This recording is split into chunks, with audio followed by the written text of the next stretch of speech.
You keep hearing that the Austin real estate market is hot. And while that's true, there's a lot of problems coming from that. Jeremy Knight with the Knight Group, your favorite Austin realtor. Look, I've done a lot of videos on where the market's going, what's happening in our market, where to buy, where to build a home. In fact, in this week's video, I really want to do a video on where to build a home, what builders to use. But I ran into this theme every time I was doing research. And it's the same thing I'm running into in the resale market.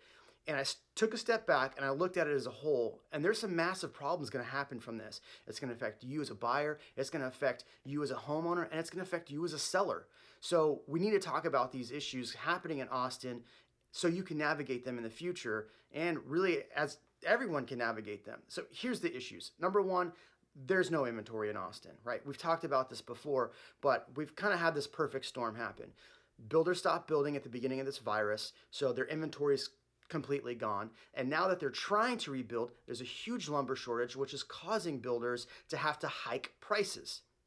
So if you're a buyer looking to buy a new build, there's no longer the same incentives. And if you're a first-time home buyer trying to buy a new build, a lot of times you used to be able to get incentives for buying a new build. And as somebody with maybe not as much money down using an FHA loan, you needed those incentives to help purchase a home. Builders are not giving those same incentives in all price points.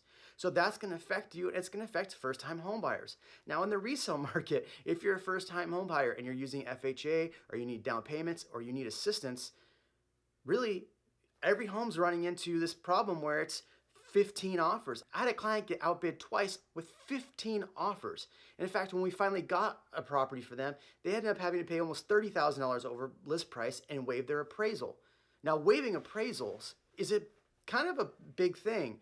So here's what we're facing in the market. If you are trying to buy a resale home and you're waiving appraisal and that home doesn't make appraisal, then you are going to have to make up the difference. So not only are you putting your 20% down, you are, paying potentially $30,000 more out of pocket.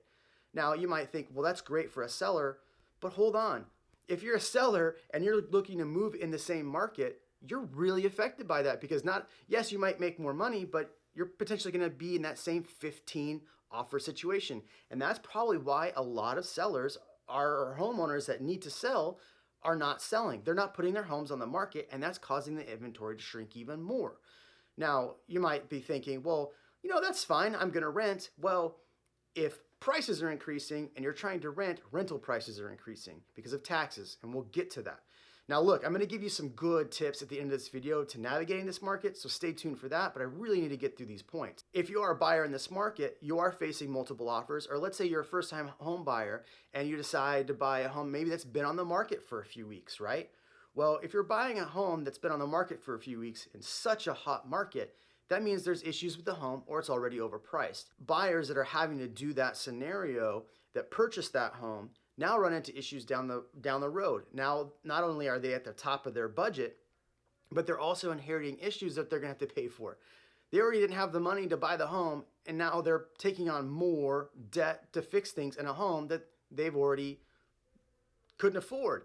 What's tough about that is if you're a first-time home buyer, the best way to grow wealth is to purchase a home, get equity in a home, sell it and move up, sell it and move up. That's how people gain equity. So you're putting out a massive swath of people out of the market. Now look, there's a ton of people moving here, and there's a ton of people that can afford it. Now look, the reason why our market's so hot is a lot of reasons. Tesla's moving here, big tech's moving here. People are leaving cities because they're locked down and they don't want to be there anymore. And I get that. So that's part of why our market's so hot. But homeowners aren't selling because they don't know where to go. Normally they'd go to a new build, but there's no new build inventory. And if they're going to a new build, just like every other buyer, they might be bidding on a lot. Yes, bidding on a lot, which is nuts.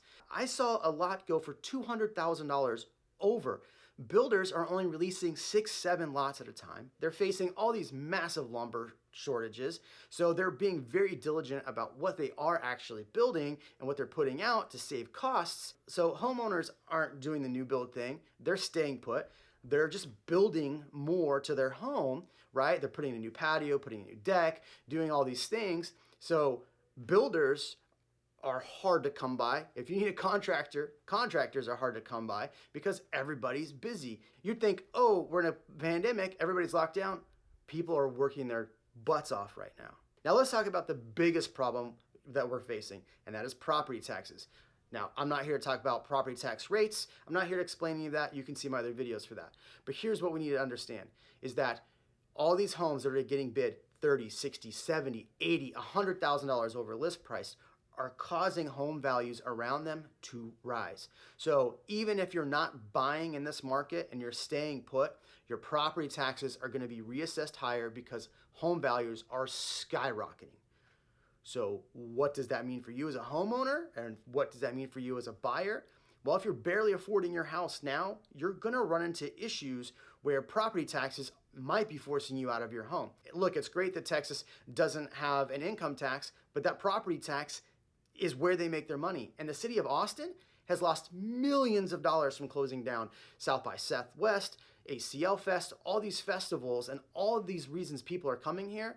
We've lost a lot of tax revenue. So they are going to come after homeowners who are barely affording their houses. Now let's talk about forbearance. A lot of homeowners went to forbearance and now they're running at the end of their forbearance and they need to start paying that. So yes, we will potentially see a lot of people either have to list their homes or unfortunately foreclose.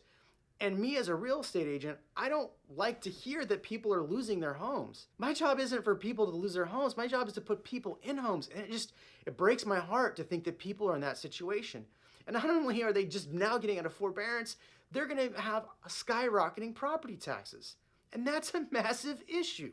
And I think it's a massive issue that people really need to assess when they're buying a home here. Look, I didn't make this video to, bring down what's going on in the Austin market. There's a lot of great things. A lot of home buyers are buying homes. I'm really sad to see that a lot of people may be out of their homes soon. But you might be thinking, well, Jeremy, that's great for investors and that's going to loosen up inventory. I don't think that's going to loosen up inventory enough. I mean, we've seen a 50% decrease in inventory in September.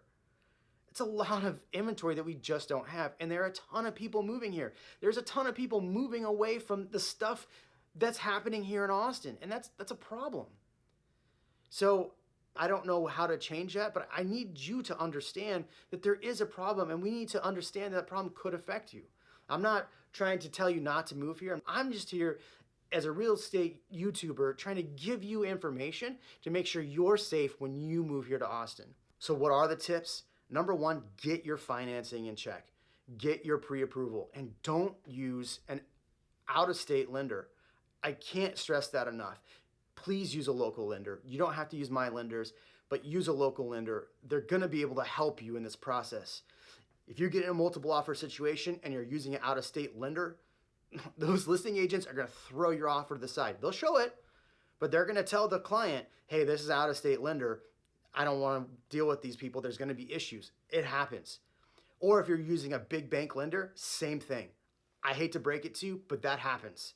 Now, the other tips, if you have a home to sell somewhere else, make sure it's under contract and make sure it's sold before you really start shopping. Here's the problem. If you get in a multiple offer of a contingency, same thing as the FHA buyer, same thing as all the other buyers, it's going to get pushed to the side.